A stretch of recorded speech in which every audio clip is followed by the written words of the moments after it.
This is CBC Vancouver News.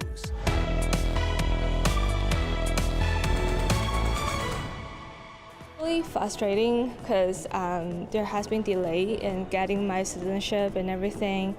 Now there's delay in getting the passport. From stalled passport applications to delayed tax returns. I heard about it. I didn't realize it was taking effect this quickly. What a strike by federal workers means for you. Plus, BC restricts the sale of the diabetes drug Ozempic. We do not bring drugs to British Columbia for them to be re-exported to the United States. The move comes after 17,000 prescriptions were written for patients in the U.S. and cracking a cold one on the beach, where you may be able to drink legally this summer. Good evening. Thank you for joining us. I'm Janella Hamilton. Dan is away tonight. Tens of thousands of federal workers are on strike, and picket lines are set up across the country after the federal government and the Public Service Alliance of Canada failed to reach a deal by last night's deadline. We have the latest from here in BC coming up, but first we go to Kate McKenna. Workers united will never be defeated. United and defiant. Throngs of workers hit the picket lines, demanding more from government. My friends, when we work together in solidarity, we will win, and we will win this fight. That's right! Scenes like this reproduced across the country. I think that we're showing them that we're here and they need to listen to what we want. Ultimately, I'm just trying to get ahead in life, have an independent life, get out of the parents' basement. Every time you go to the store, the prices are unbelievable. The gas keeps going up. Canadians will feel this strike. Some services like pensions and employment insurance will stay up and running, but new passports will only be issued in exceptional cases. I got the photo, everything ready. This man was hoping to visit China. Now his plans are on hold. If possible, I plan to go in the mid of May. I don't know if it's possible. How does that make you feel? I have no choice. The government warns of long waits processing taxes, immigration papers, passing through borders, and more. To Canadians, we know that our strike poses unneeded challenges. The main sticking point is wages. The union wants a 13.5% increase over 3 years. The government has offered 9%. We will continue to work with the PSAC to reach agreements that are fair and competitive, but we cannot do that unless the union is prepared to compromise. We cannot write a blank check. Other issues include job security and clear rules around working from home. The government says that'll hurt its ability to function. The reality is Canadians have every right and expectation to see the services that they expect delivered. Justin Trudeau says he wants to respect labor rights and let the process play out. But the government could introduce back to work legislation. If it does that, the NDP has already said that it won't support it, meaning the Liberals would need to find votes from either the Bloc Québécois or the Conservatives. Kate McKenna, CBC News, Ottawa. The impacts of the strike are being felt here in BC as well. As you heard, passport offices have cut back services to emergency cases only. And as Eva Yugwen-Senge reports, it has left many British Columbians with questions, but very few answers. Michelle Lee just found out the Service Canada office in Surrey isn't taking new requests, and she won't be able to renew her father's passport. My father's trip is May 6th. We do still have some time, but it's not good. Her father, Troy, had a similar reaction. Oh, unfortunately. Unfortunately, yes. Throughout the day, dozens of people were turned away. People picking up new passports were being helped, but the federal government says only new applications with urgent or humanitarian needs are being accepted. My grandma is really sick right now overseas, so I'm trying to, expedite this, if possible, so I'm trying to get more information. She recently became a citizen. It's really frustrating because there has been delay in getting my citizenship and everything. Now there's delay in getting the passport, which should not be a problem. Picket lines popped up across BC Wednesday, with workers from Vancouver Island to Prince George to Abbotsford calling for better wages. Workers in Vancouver say they're feeling the pinch of rising inflation and the cost of living. It's an expensive city, and we need the inflation rate to cover our expense. And I think it's, as a public worker, we need to have a better pay and everything. And others appealed for support from Canadians. We're just asking you stand by us because we deserve for our demands to be met. Some say public support could go a long way in swaying negotiations one way or another.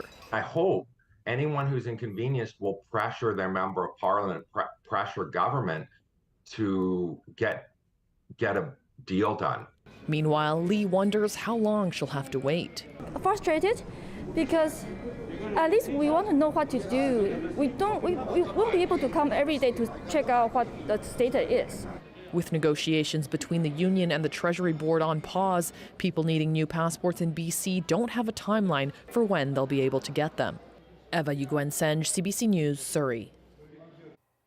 Transit police are sharing images of the man suspected of stabbing another passenger last weekend. It's the latest in a long string of violent incidents on public transit, this time on a SkyTrain traveling to Surrey Central Station.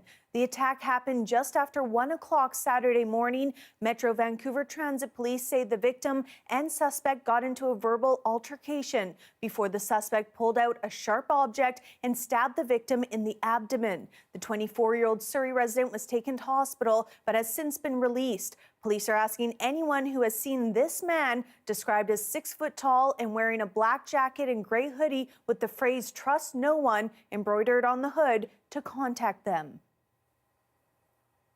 Homicide investigators have identified the man whose body was found in a wooded area in Pitt Meadows on Monday. The Integrated Homicide Investigation Team says 31-year-old Randy Samotiek was found dead around noon. Police were contacted Monday after the victim had not been seen for several days. He was homeless and from Maple Ridge. Police say his injuries have led investigators to believe his death was a homicide. Anyone with information is asked to contact police.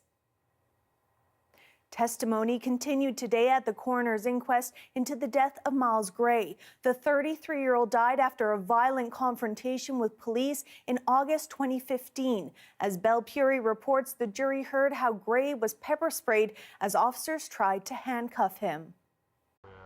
Just a status update with this guy. I've got Charlie 71 coming from Fraser Marine. It didn't take long for multiple police to converge at the back of a home in southeast Vancouver. It started with a 911 call about a man causing a disturbance outside another residence around the corner. One individual, he's drunk and he just harassed my mom. He took the water hose and started spraying her for absolutely no reason. And he's just harassing people in my complex. Miles Gray was initially confronted by 3 police officers. He's challenging us to fight with us. He seems very intoxicated or very high.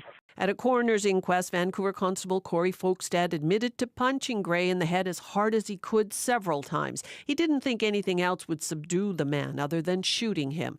Folkestad said at one point Gray tensed his body and roared at police. Eventually, there were 9 officers on scene. We got a plan. We're going to hobble him first, and then we're going to pull him out from under the... Have a plan. You're going to haul them first and then try to pull them out. Earlier this week, the coroner's jury was told Gray was diagnosed with bipolar disorder when he was 18. His doctor testified he believed the condition was being well controlled. It would be nice to hear some remorse. Gray's parents have waited 7.5 years to hear police speak about what happened the day their son died.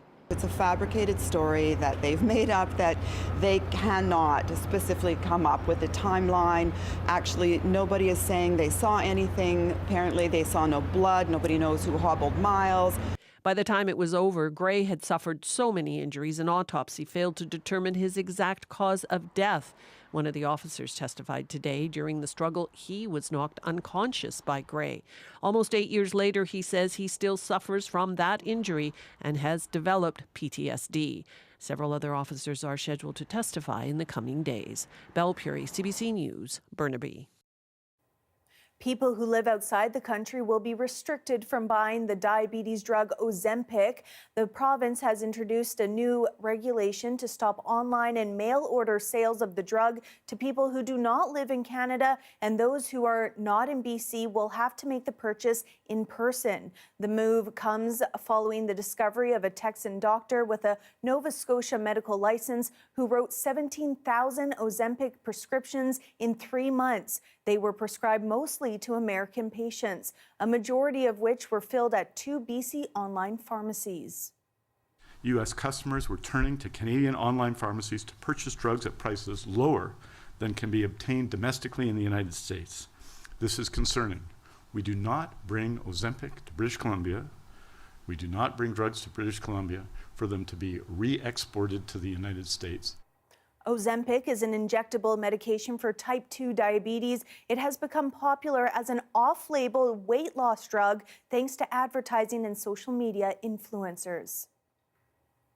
BC's housing minister defended his government's decision to table legislation that would bypass a legal attempt to block the construction of a supportive housing building in Kitsilano.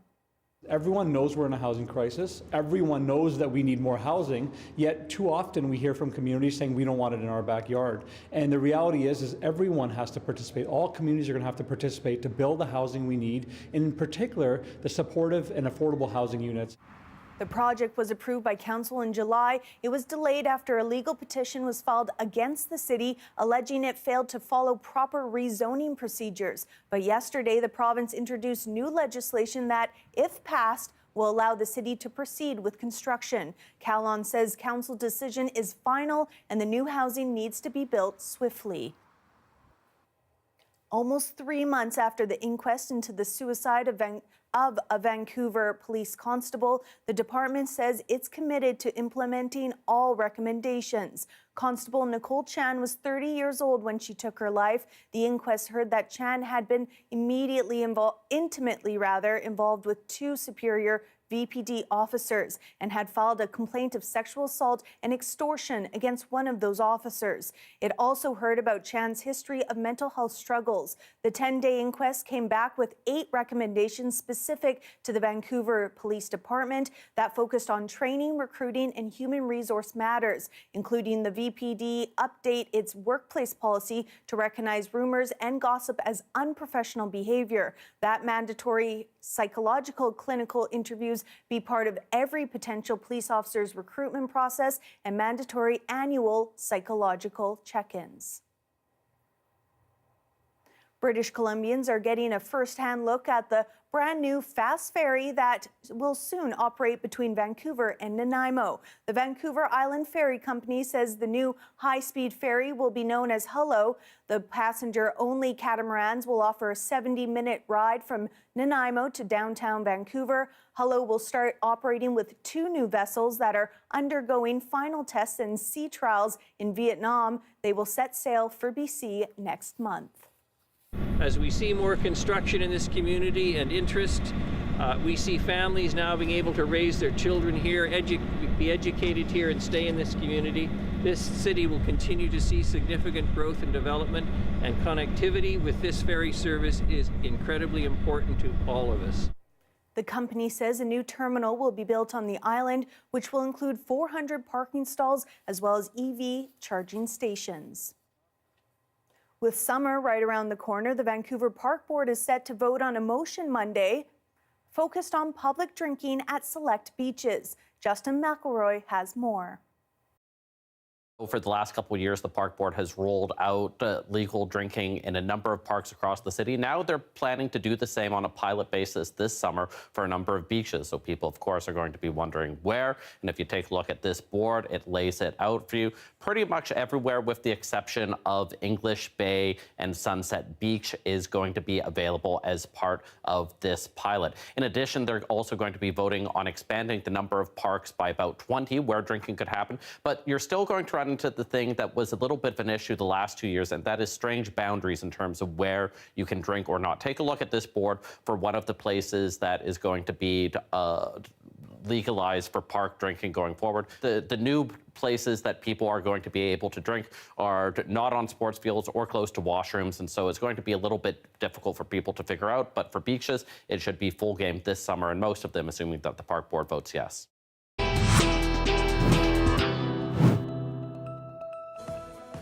Rogers is raising its U.S. long-distance rates for customers without a plan. Consumer advocates say the hikes hit lower-income Canadians the hardest. That story is next.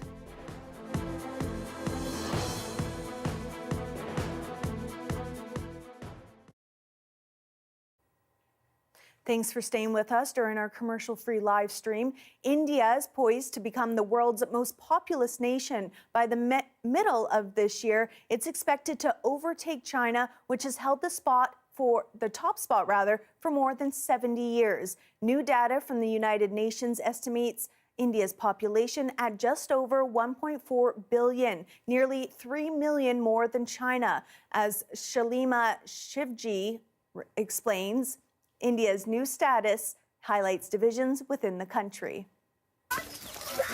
Rural Bihar in northern India, and this is the norm. So many children crowding the small village in the district with the highest fertility rate in India.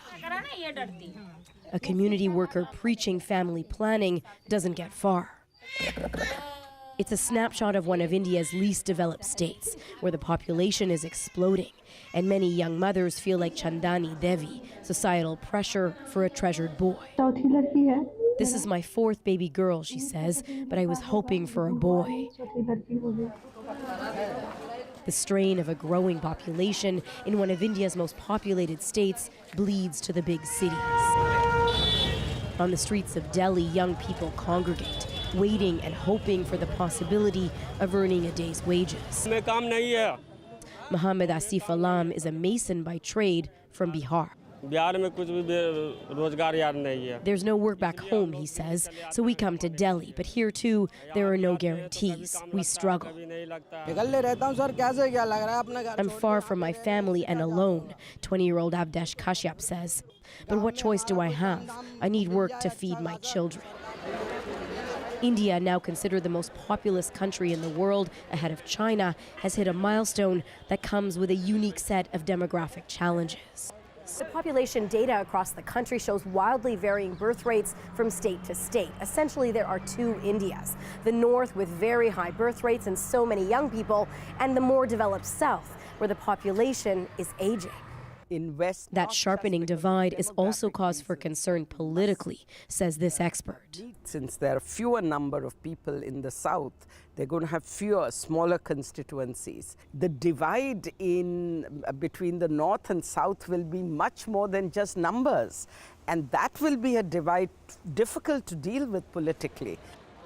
Even if India's fertility rate is dropping and the population slowly stabilizing, with more young Indian women yearning for a higher education and fewer children. Salima Shivji, CBC News, Mumbai.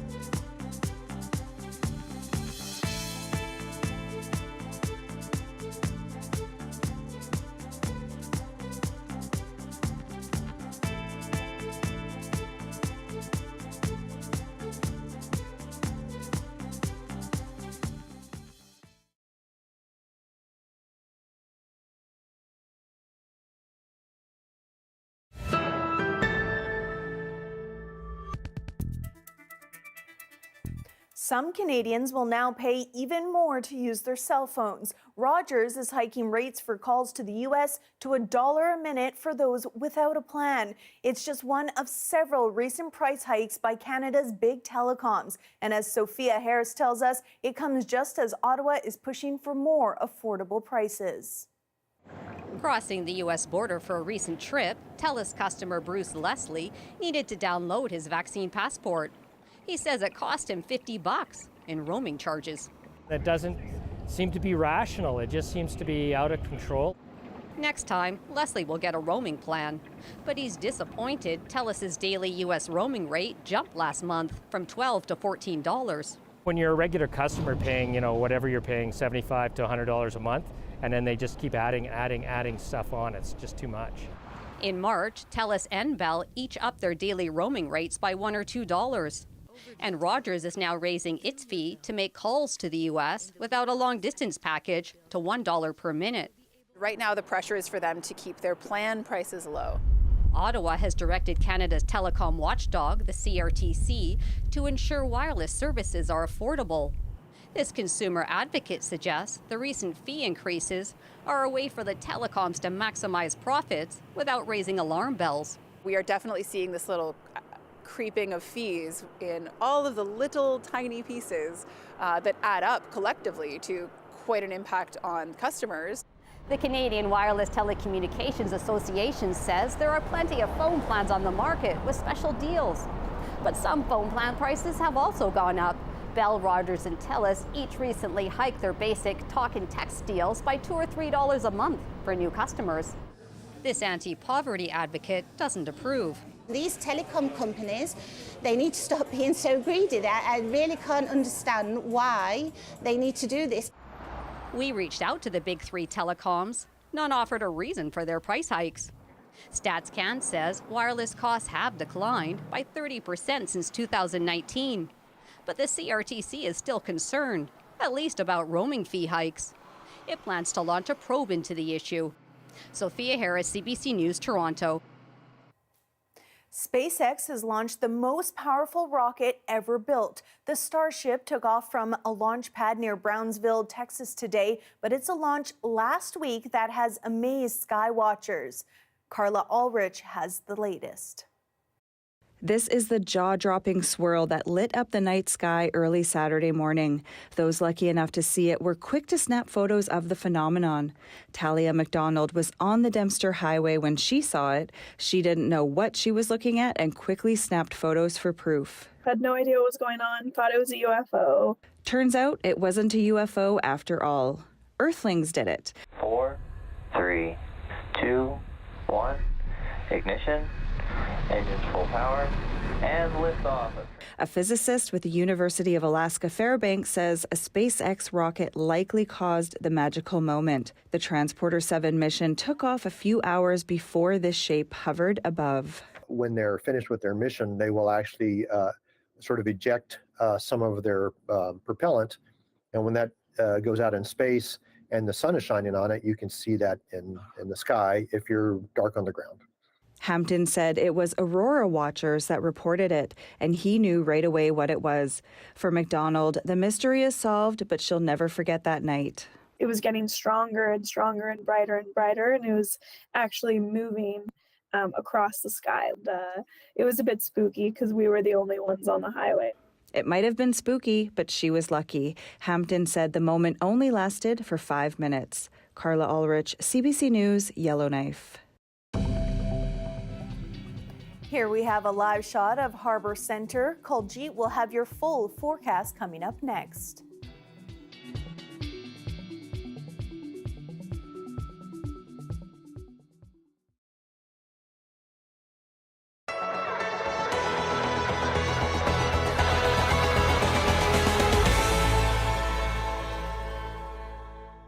I like all the dark colors. Kira Kagan has been gone for 3 years, but her name will now live on in a new law meant to prevent deaths like hers. She would have done great things, so, we're going to do them for her. Kira and her biological father were found dead at the bottom of a cliff west of Toronto.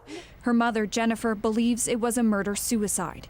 She had been abused by her ex-husband and went to court dozens of times trying to prevent him from having unsupervised access to their daughter. I was before a judge with a background in labor and employment law, and he cut me off on the stand when I was talking about domestic violence and parenting and the effect on our daughter.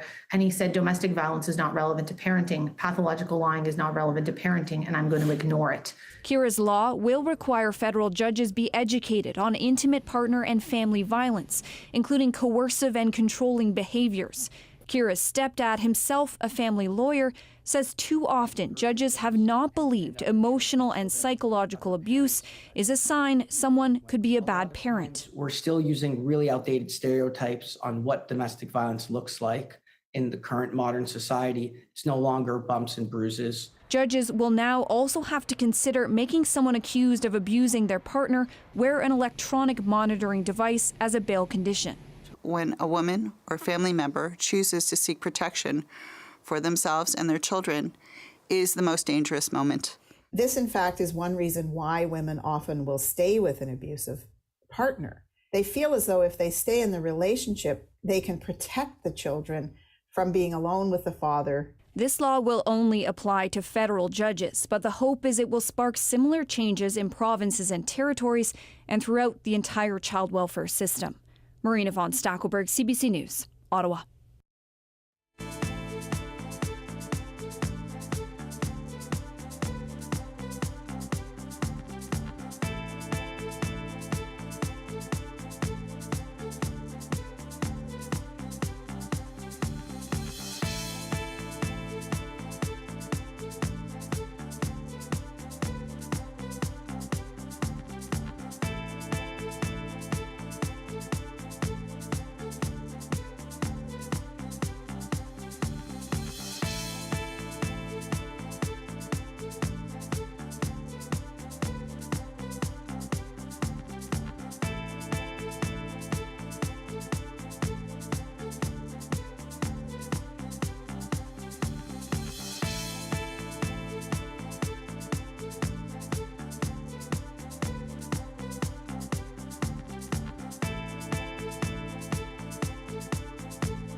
Land Back is a CBC original podcast where we uncover land theft in Canada and look at how Indigenous people are taking it all back. Land Back is out now on CBC Listen or wherever you get your podcasts. Hi, I'm Amy Bell, and here's what's in your CBC Vancouver inbox. The Doxa Documentary Film Festival returns May 4th to 14th. Enjoy thoughtful and engaging documentaries, special presentations, industry events, and more. Get your tickets at doxafestival.ca and get inspired by the magic, power, and beauty of choral singing as over 200 voices join and soar through the air at the Corleone's Van Man Summit concert on May 13th. For tickets, visit corleone.org. The weather update is brought to you by Direct Buy Furnace, installing the most reliable heating and cooling brand. It's hard to stop a train.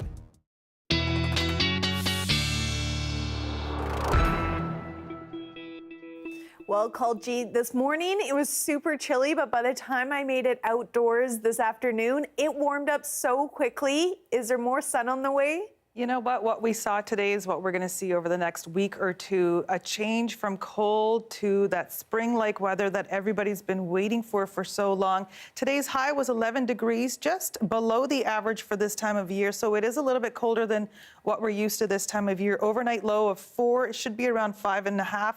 It is quite windy, by the way. The winds will pick up to 60 kilometers an hour overnight tonight into tomorrow and by Thursday afternoon. That rain that's coming, we have a 30% risk of rain overnight into Thursday afternoon, so that might decrease as well. But we are going to have to see a little bit of rain before we see that sunshine that we're waiting for over the next few days. Here's our totals. Starts off by about 15 millimeters for tomorrow and then lessens just down to 1 by Monday. And it's the early part of next week that we start to see that nice spring-like weather. Across the province tomorrow, there's only rain for Port Hardy along the coast, a high of 12 degrees with mostly sunny conditions for Prince George, 9 for Williams Lake, so nice and warm across most of our province. Here's what the layout looks like after tomorrow's rain, a little bit on Friday, light rain for Saturday. We're likely going to see some sun on Sunday, more sunshine to kick off the early part of next week, and that will start our trend of a longer stretch of sunny conditions and that spring that we've been waiting for. So patio season, not too far away, Janella.